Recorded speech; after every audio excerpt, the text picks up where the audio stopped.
Jesus is the word of God made flesh. But religious mind is too big for 5 senses.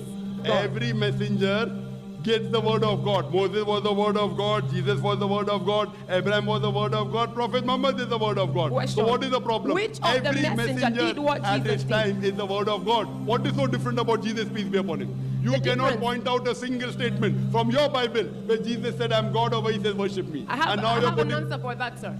Since the beginning of the word of the Bible till the time of Jesus, tell me any of the messenger you call who was capable to cast out devils, to heal the sick. If a person takes out devils from a person, does he become God?